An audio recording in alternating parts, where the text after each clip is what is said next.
20th, 2018. Your president's second to the last meeting. Woohoo! Finally rid of that guy. For the pledge this morning, Patrick, will you lead us in the pledge? My friends, would you please face the flag and join me in the pledge? I pledge allegiance to the flag of the United States of America and to the republic for which it stands, one nation, under God, indivisible, with liberty and justice for all. Well done. Everybody's mumbling now. Linda Simkay, you have thoughts? You're always a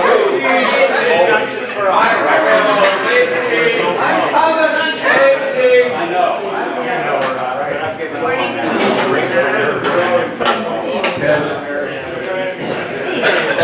morning, President Bill. Good morning, Rotarians, guests, and visitors. So here's my thought for the day. Don't think about what can happen in a month. Don't think about what can happen in a year. Focus on the next 24 hours in front of you and do what you can to get closer to where you want to be. Yeah. All right. And that ties in very well with my quote for today from Albert Einstein. Learn from yesterday, live for today, hope for tomorrow. The important thing is to not stop questioning. Joe? You didn't tell me he wasn't going to be here. So the rest of us. Well, what are we going to sing? In the good old summertime, in the good old summertime, rolling down the shady lane with my baby mine. You hold her hand and she holds yours, and that's a very good sign that she's your wootsy in the good old summertime. There's your hand. Say hello to somebody. Greet your neighbor.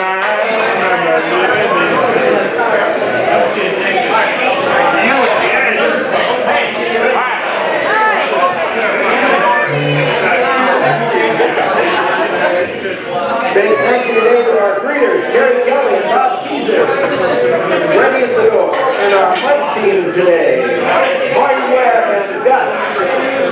Where's Joe? Here we go. I'll get the other mic from there we go. President-elect, do we have any visiting Rotarians? Do we have any guests?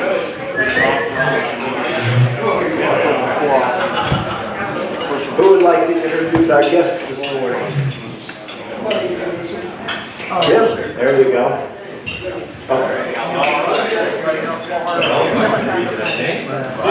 Turn the mic on, Mike. Eston Bach from the Duke Club. No. From here. That's a beautiful thing. Well, welcome. Well, and Terry, Yeah. our other guest? Chris Brocade. Hey, Chris. Where are you going? Just wandering off somewhere. Oh, Chris is our speaker this morning. There's food and a computer here somewhere. Yes. TMI. Okay, so Andrea left. He's back at home. And so I sent him a Facebook Messenger notice. Andrea, I'm sorry we didn't get to see you your last week and honor your visit with us in Sebastopol. We really enjoyed having you this year, and we appreciate that you made the effort to attend so many meetings. Maybe you could shoot a short video of yourself at home and either post it on Facebook or send it to us. If you're ever back in Northern California, stop by and visit us again. And he replied back right away. Hi, Bill, thank you for sending me such a heartwarming message. First of all, I was planning on shooting a video for the club and thanking you all for everything you have done for me this year. The best year of my life. I will probably take it today and if I find time. He didn't find time. I'm already making plans to come and visit next summer. And I would love to stop by the Rotary Sebastopol Sunrise Rotary Club. So we're looking forward to seeing him. Also, didn't get to see Andrea. I do have a Beatles tie this week. Helter Skelter. No. Something with purple. This was, yeah. Purple haze. All the lonely people. Nowhere, man. Yes.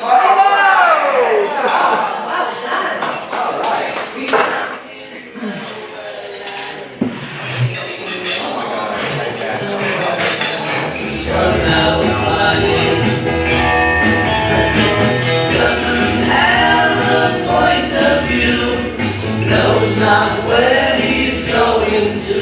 I know the feeling well. So, No More Man released in 1966.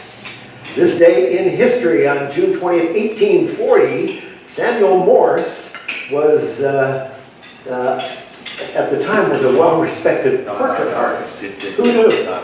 But on this day in 1840, he was awarded the patent for the telegraph, and he also developed Morse code, which allowed transmitting messages. First time in human history that you could go beyond how loud you could yell or scream and send instant messages for information. Also this day in 1975, this was the release day of Jaws.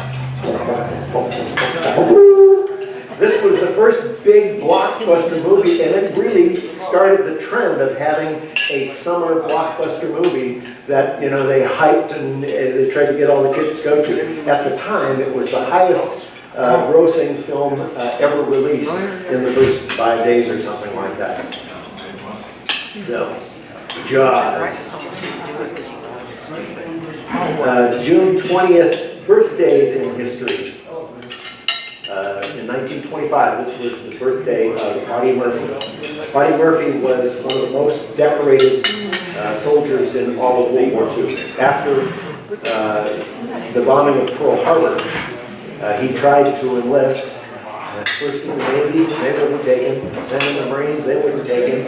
He was underage and undersized. And finally, he got his sister to falsify his birth certificate, and he got the Army to take him, and he had just turned 17, so he was still underage.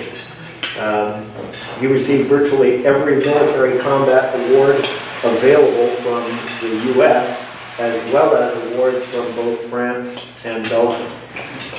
He participated in the campaigns in North Africa, in Sicily, the landing in Italy, and on into Germany. He died, by the way, on a small plane ride in Virginia. And the Appalachian Trail goes right past where there's a monument close to where the small plane crashed and he died. A lot of things, one other thing about Audie Murphy, he became a movie star later on, including the movie To Hell and Back, which was the story of his life. Another kind of a tragic point, he suffered from PTSD in his later life and descended into alcoholism. He had a very successful, did like 25 different movies. He was a good looking guy. Anyway, Audie Murphy. Also, June 20th, a number of performers. On the upper left, Brian Wilson of the Beach Boys. Down at the bottom, Lionel Richie and Anne Murray. Didn't she have a sweet voice? That beautiful alto? Yeah. A little snowbird fly away. Jim Glom. I gave you a preview last week, but today is his birthday. Let's sing Jim a happy birthday. Happy birthday to you. Happy birthday to you. Happy birthday,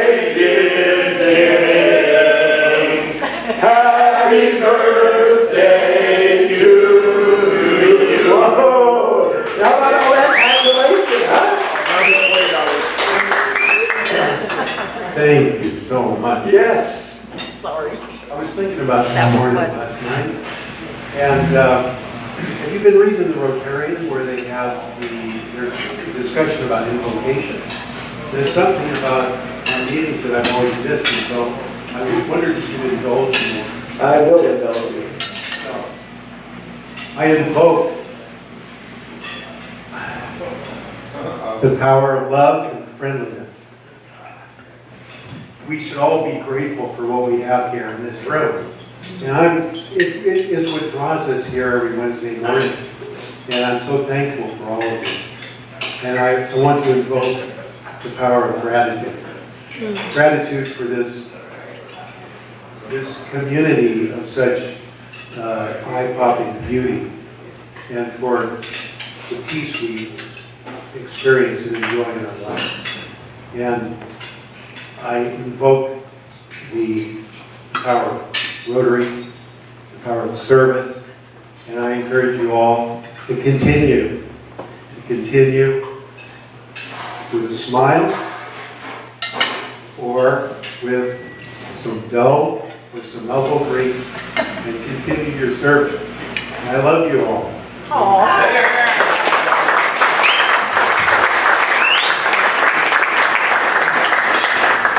$20. And coming up later next week, Sue Kelly on June 26th. Yes, Yes. no. Nothing special.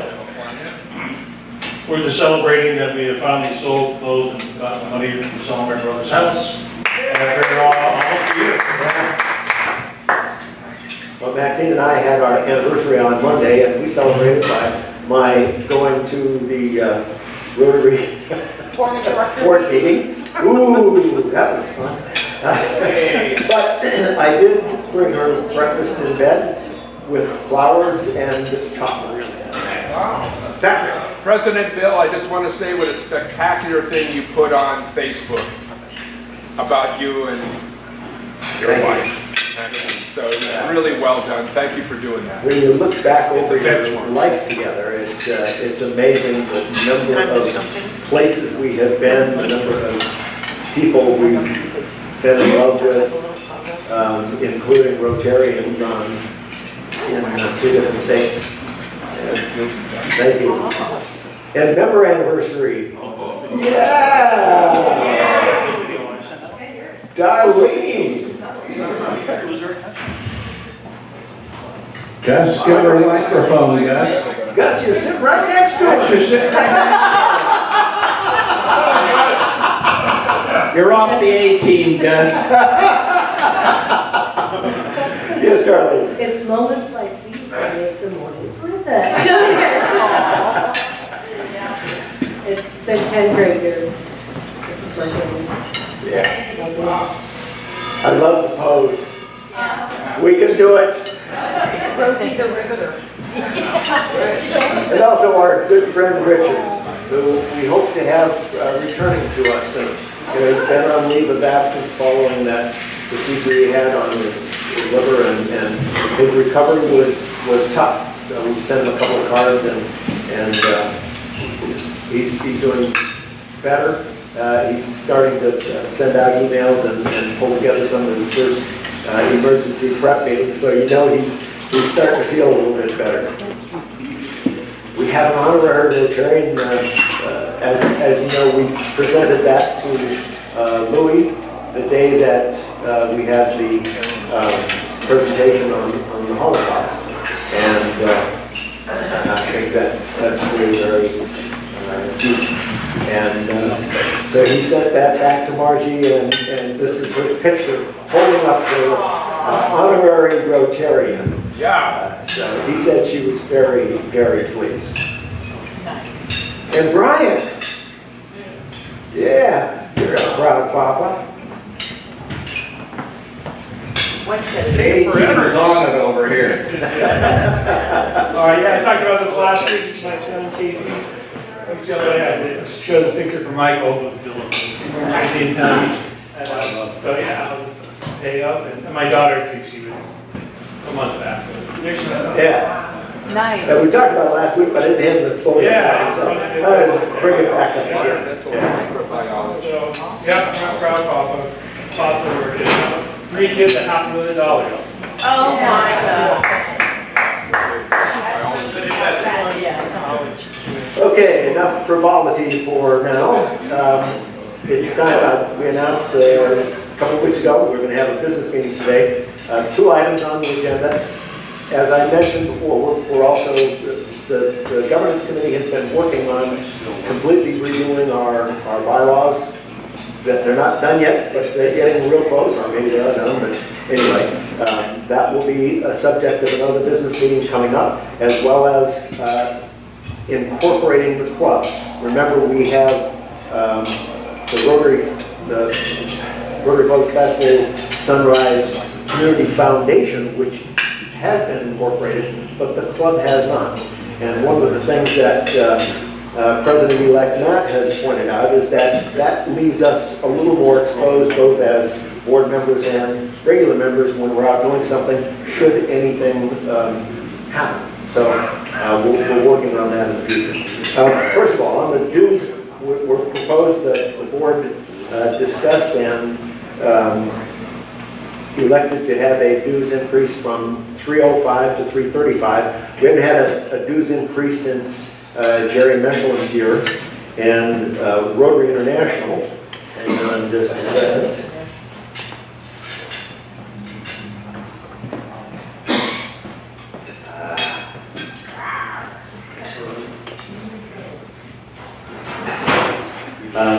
President Ian Risley sent out a letter to us advising us that, come on.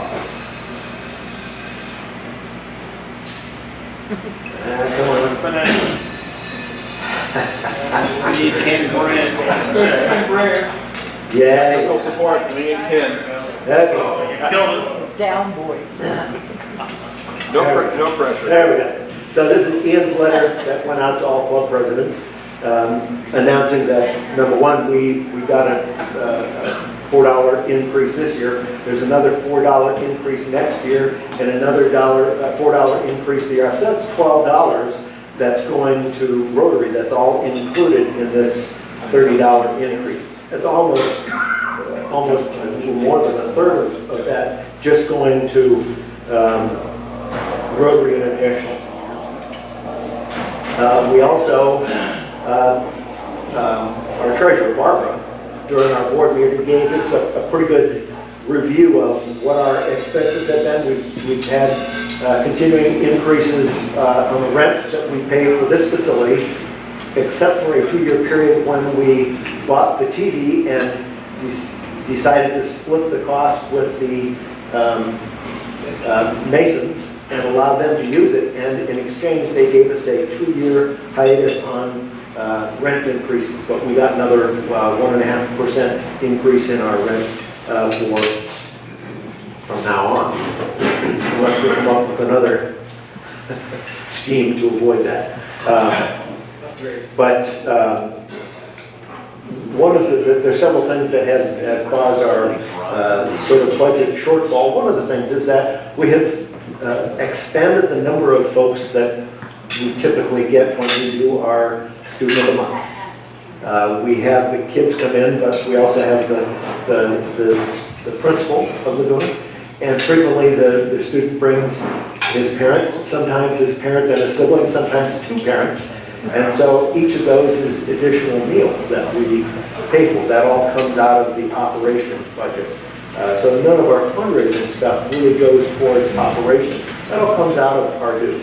So one of the things we decided after looking it all over is the board elected to go ahead and raise it, and we took a pretty good chunk. So we figured rather than doing a bunch of little ones one every year, we'd take one to kind of make up what we have been missing in the past several years, and maybe cover it for another year or so into the future, so we don't have to keep asking for new increases. Do I have any questions about the dues increase? Barbara, do you have anything you'd like to add? I know Barbara's looked at this very closely, and the board has voted on it and approved the increase. And my understanding is that the increase is minimal. It's sort of a baseline, and it was as small an increase as reasonably possible. So you should be assured that Barbara's looked at this very closely, the board has looked at this very closely. As I understand, it's been 7 years since the last dues increase. So I think what we're doing is just a matter of being fiscally responsible. So that's the only thing that I Any other comments or questions about the dues increase? In that case, I would entertain a motion. I'll make a motion.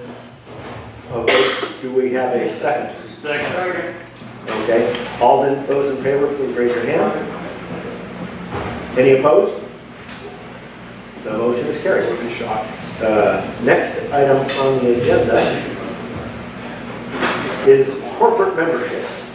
This kind of goes along with the dues increase because there's going to be a different category of membership and a different dues structure for corporate members. Past President Emeritus Bruce has volunteered to give us a rundown. He was deeply involved in helping develop the wording for the corporate membership. Bruce?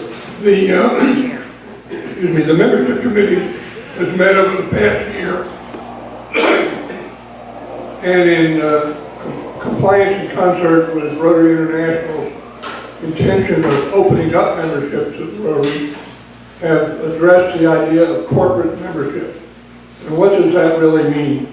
What it says is there will be another category of membership called corporate membership, and it works like this. If there is a corporation or organization that wishes to be represented in Rotary, they can apply for corporate membership, which will have one of their people, particularly a senior executive, become the corporate member, and up to 3 associate members that will count for their attendance and so forth. Why do we do this? Well, we'd like to see multiple people from the organization involved. And if we said, okay, I don't know who I'll pick, but anyway, I'll pick Mark Olson. We'd like to have Mark and Pam both in as Rotarians, but they say, well, that just doubles our dues. So what the structure is that the corporate member will pay the same amount of dues as a regular active member, $335 now that we voted on that. The associate member for up to 5 years on a year-by-year basis will pay approximately 50% of that, enough to cover what we have to pay to Rotary International and to the district for their membership.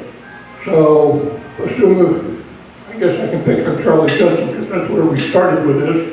If Weeks was going to become a corporate member, they would name one person to be their corporate member, Charlie for instance, and up to 3 other people in the organization. They have 10 members, they reported to Rotary International as active members, so they are in all sense a true Rotarian. So the reason why I'm saying approximately 50% is because we haven't come up with the actual number yet that RI and the district will be requiring for dues going to them. We'll cover, before we had the dues increase, it was going to be about $150 a year as opposed to the $305. That's basically what we send into Rotary International under the district on an annual basis. If there are any questions, I'd be happy to entertain. Just, I didn't quite hear, if, let's say use Charlie's as an example, so Charlie's our main guy and then Randy can come in at approximately 50%. Are there other employees? That's up to the corporation who they name. They can name up to 3 people. The corporation. They can have 4 different people. Up to 4 people. Okay, And thank they you. can all come to see them. Bruce? They can. Yeah, Yeah, Nick? and they can be on committees. How do we define corporate? Is this necessarily a company, or could it be Amway High School joins? We define it very loosely. It says a corporation or organization. Or organization? Good question. Thank you. Anything else? Just to add, the whole idea of this corporate membership is to expand the pool of people and of talent and ultimately our membership and bring in people that are interested in this sort of thing and attract new members. So this is part of an overall plan to become more involved in the community and get more people. So if there are, Well, associate members, it sounds like associate members will not be vetted then. They will be vetted, they have to go through the whole process in terms of meeting the minimum qualifications of being a Rotarian. So the membership committee will look at those when they're named, but they'll be actually, basically their sponsor will be the corporate member. And following up on that, I lost my train of thought. Another thing that I might add is the associate members, and correct me if I'm wrong, Bruce, are not entitled to be board members. There's some limitations on their membership. We said they could not serve as an officer or a member of the board. They can serve as the chairman of the committee. They can serve on committees. So the only restrictions we had was that they do not serve on the board, which is an elected position. Basically any elected position. Right. So, and associate members can always transition to full membership. In fact, we Getting don't them do here, and involving them with the club and allowing them to see what the club does. And in fact, Matt, that's what we hope they would do. We would make that offer for them on an annual basis, and we limited the amount of time that a given person could be a corporate member to 5 years. Yeah. Just as a side note, I would like to talk to John Miletto about this. He's very busy, he gets tied up, he hasn't been able to attend as many meetings, but Katerina runs his tasting room and that doesn't open until 9 o'clock, so it would be perfect for her. Perhaps Ian or Anthony is his winemaker and assistant winemaker. But we have been, through Joe Cazzo has been working that path. Now that you're working over there, we have 2 people to beat it on John. Yeah. And you may not be one of them. Well, that's true. So, are there any further questions? Hey, DJ. Patrick? I heard a 5-year window. What happens on year 6? They have to become a They full member. have to be either become a full member or they're no longer an associate member. The idea is not plan. The idea is not to make this a reduced cost membership for life. Become a corporation. The other thing is, if you folks have any more questions about the particulars, obviously, I believe we've circulated that, but you can view the actual language of the amendment, and if any tweaks need to be made, we can always come back and tweak them. So we've done the best that we can. Learned eyes have looked at this, and the board has voted on and approved it. Okay. Vicky, you had a question? Yes. So, as a corporation, and we have multiple employees, I think I probably already know the answer. I wonder if we want one a part of noon and one part of morning. Definitely. That's not gonna work. Yes. Okay. It's one club or the other. So it would be nice if the noon club would adopt this. So, a corporation could have membership of both. That would not work, Vicky, for the simple reason that every club is unique and independent from every other club. Yeah, that's a totally separate thing. I like Vicky's idea. Could I just say something? Is the corporate membership required to have 4 people or can you? No. You can have 2. 2, 3, or up to 4. In fact, the way we develop the corporate membership is by looking at a few other clubs that have corporate memberships. So every different club has different ways they address this or not address it. So yeah, if there's a corporate member here, then if they want their associates, it would be under them in this club. No other questions. Okay. If there are no other questions, and the board has it. Barbara? I move. Yes? Barbara has moved. And Seconded. Nick is seconded. All those in favor? Aye. Are opposed? The motion is carried. So let us move on to our speaker this morning, Mr. Chris Brocade from Western